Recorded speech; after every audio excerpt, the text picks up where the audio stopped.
தானியேல் அதிகாரம் 11.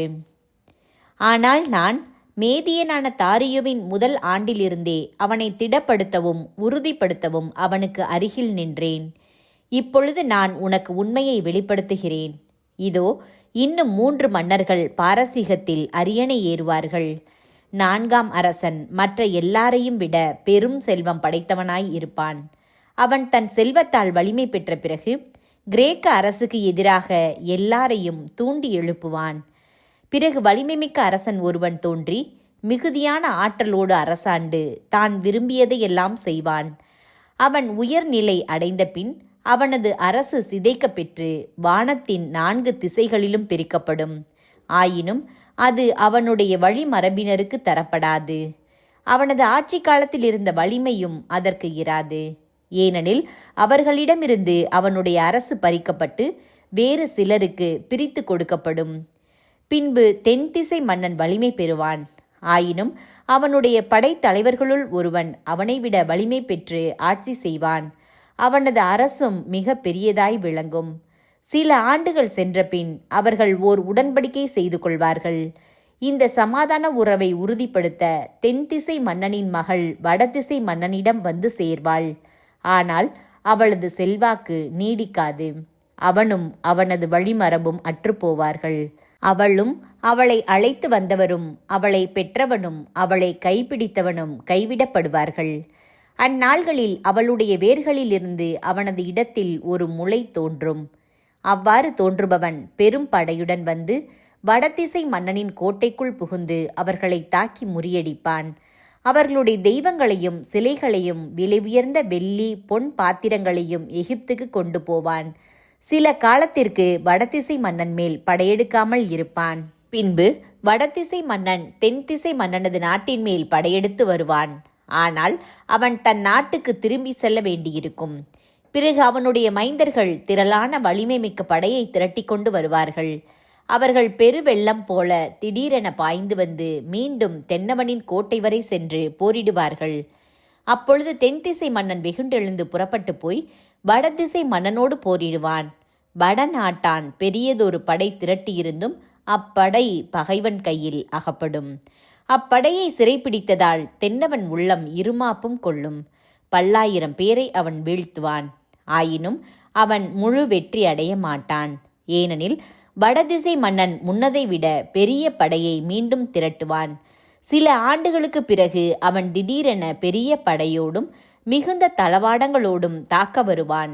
அக்காலத்தில் தென்திசை மன்னனுக்கு எதிராக பலர் எழும்புவர்.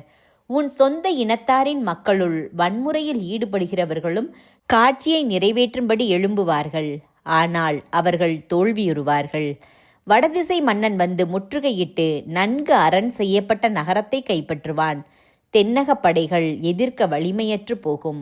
அப்படைகளில் தேர்ந்தெடுக்கப்பட்ட வீரர்களும் எதிர்த்து நிற்க முடியாது போவார்கள். ஏனெனில் அவர்களிடம் வலிமையே இராது. வடதிசை மன்னன் தென்திசை மன்னனுக்கு எதிராக புறப்பட்டு வந்து தன் மனம் போல செய்வான்.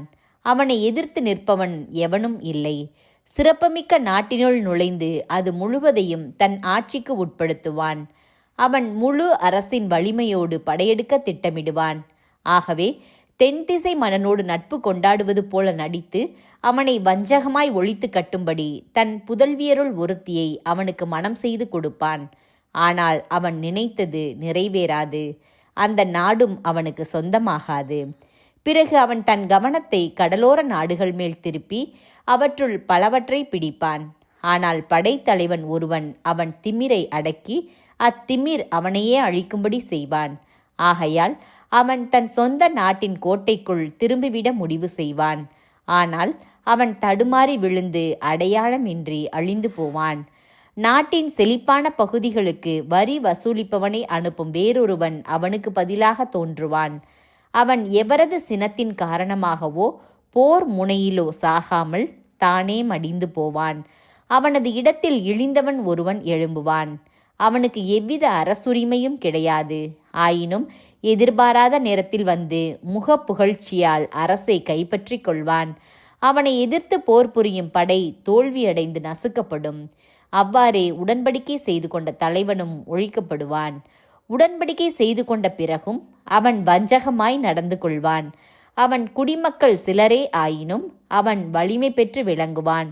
செல்வ சிறப்புமிக்க நகரங்களுள் அவன் முன்னெச்சரிக்கையின்றி நுழைந்து தன் தந்தையரும் முன்னோரும் செய்யாததையெல்லாம் செய்வான். அந்நகரங்களில் கொள்ளையடித்த பொருள்களையும் கைப்பற்றிய செல்வங்களையும் வாரி இறைப்பான். அந்நகரங்களின் அரண்களை பிடிக்க பல்வேறு வழிமுறைகளை கையாள்வான். ஆயினும் இந்த நிலை சிறிது காலமே நீடிக்கும். பிறகு அவன் தன் வலிமையை நம்பி தென் திசை மன்னனுக்கு எதிராக பெரும் படையோடு போரிட துணிந்து செல்வான். அப்பொழுது தென் திசை மன்னனும் வலிமைமிக்க பெரும் படையோடு வந்து போர் முனையில் சந்திப்பான். ஆனால் அவனுக்கு எதிராக சதித்திட்டங்கள் செய்யப்பட்டிருந்தபடியால் அவன் நிலை குலைந்து போவான். அவனோடு விருந்துணர்வு உண்டவர்களே அவனுக்கு இரண்டகம் செய்வார்கள். அவனுடைய படை முறியடிக்கப்படும். பலர் கொலையுண்டு அழிவார்கள். இரு அரசர்களும் ஒருவருக்கொருவர் தீங்கு செய்ய நினைப்பார்கள். ஒரே பந்தியில் இருந்து கொண்டே பொய் பேசுவார்கள். ஆயினும் அது அவர்களுக்கு பயன் தராது. ஏனெனில் முடிவு குறிக்கப்பட்ட காலத்தில் வரவிருக்கின்றது. வடநாட்டு மன்னன் மிகுந்த கொள்ளை பொருள்களோடு தன் நாட்டுக்கு திரும்பி போவான். அவனுடைய உள்ளம் புனிதமான உடன்படிக்கைக்கு எதிராக இருக்கும். தான் நினைத்ததை செய்து முடித்த பின் அவன் தன் நாட்டுக்கு திரும்புவான். குறிக்கப்பட்ட காலத்தில் அவன் மறுபடியும் தென்னாட்டுக்கு வருவான். ஆனால் இம்முறை முன்பு போல் இராது. அவனுக்கு எதிராக இத்தியர்கள் கப்பல்களில் வருவார்கள். அவனோ அவர்களுக்கு அஞ்சி பின்வாங்கி புறமுதுகிட்டு ஓடுவான். அவன் கடும் சினமுற்று புனித உடன்படிக்கைக்கு எதிராக கடும் நடவடிக்கை எடுப்பான்.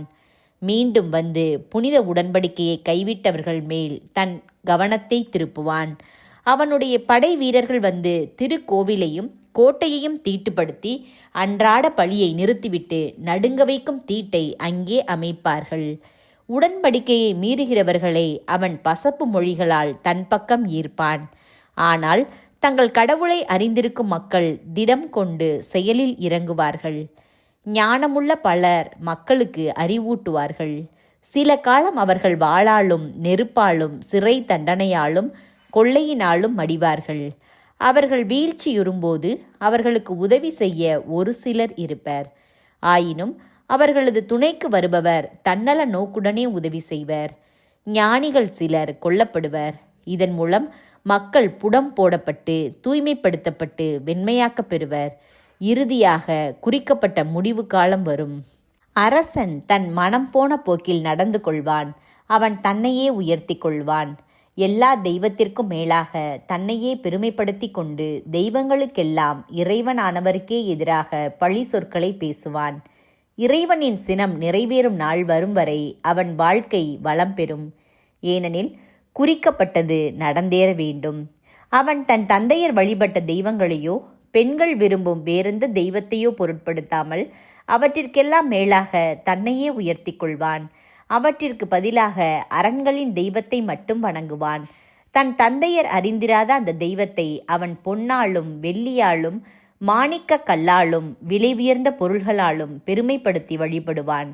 தன் வலிமைமிக்க கோட்டைகளின் காவலர்களாக அயல் தெய்வத்தை வழிபடும் மக்களை நியமிப்பான். அவனை அரசனாக ஏற்றுக்கொண்டவர்களை சிறப்பித்து மக்களின் அதிகாரிகளாக நியமித்து பணத்திற்காக நிலத்தை பிரித்து கொடுப்பான். முடிவு காலம் வரும்போது தென்திசை மன்னன் அவனை தாக்குவான். வடதிசை மன்னனும் தேர்ப்படை, குதிரை வீரர்கள், கப்பற்படை ஆகியவற்றுடன் சுழற் காற்றைப் போல் அவனை எதிர்த்து வருவான். அவன் நாடுகளுக்குள் வெள்ளம் போல் பாய்ந்து அழிவு விளைவித்து கொண்டே போவான். பிறகு அவன் சிறப்புமிக்க நாட்டினுள் நுழைவான். பல்லாயிரக்கணக்கானோர் அழிக்கப்படுவர். ஆனால் ஏதோமியர், மோவாபியர், அம்மோனியரின் தலைவர்கள் ஆகியோர் மட்டும் தப்பித்துக் கொள்வர். அவன் மற்ற மாநிலங்கள் மேலும் தன் கையை ஓங்குவான். அவன் கைக்கு எகிப்து நாடும் தப்பாது.